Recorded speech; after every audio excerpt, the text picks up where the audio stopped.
outing. Welcome. Andiyan ka na naman, kaibigan ko.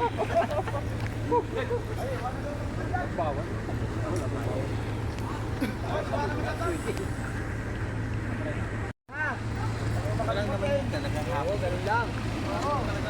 Mayroon ako. Mabuti yung kata nyo. Hello. Hello. So, para. Bate. Bate na. Tulog. Parang sa tao dalawang punta.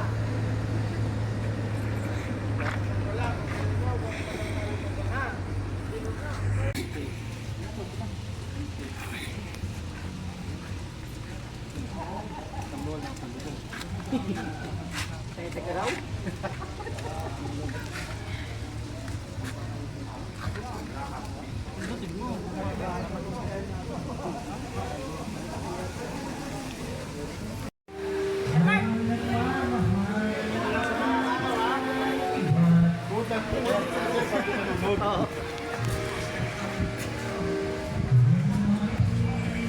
Dito sana oh.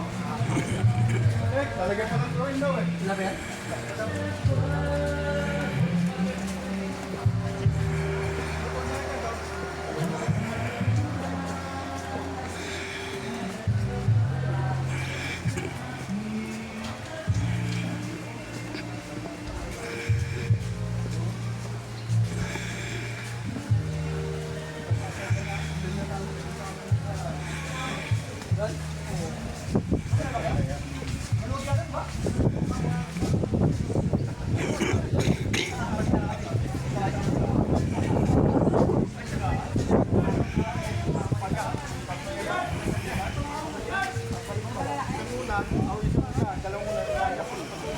Pusang kami nung buta.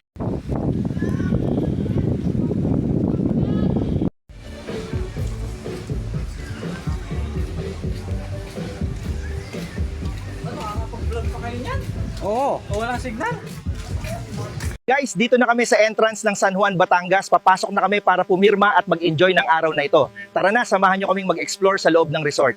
Guys, nandito na ang mga kasama para mag-logbook para makapasok na sa resort. Kaya maghintay lang tayo ng konti habang sinusulat ang mga pangalan natin sa listahan. Guys, pwede na kami pumasok sa loob. Nandun ang mga kasama ko, nauna na sila.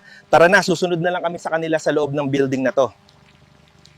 Guys, ito ang mga kasama ko nagluluto at sa kabila naman ang cottage namin. We are having a great time preparing this delicious feast together outdoors today. Mga kaibigan, ito ang park ng San Juan, Batangas Resort. Napakaganda pala talaga dito, nakaka-relax, ang ganda ng tanawin at sariwa ang hangin, kaya sulit na sulit ang pagpunta natin dito. Ito ang cottage namin, napakaganda pala ng cottage dito sa San Juan, Batangas Resort.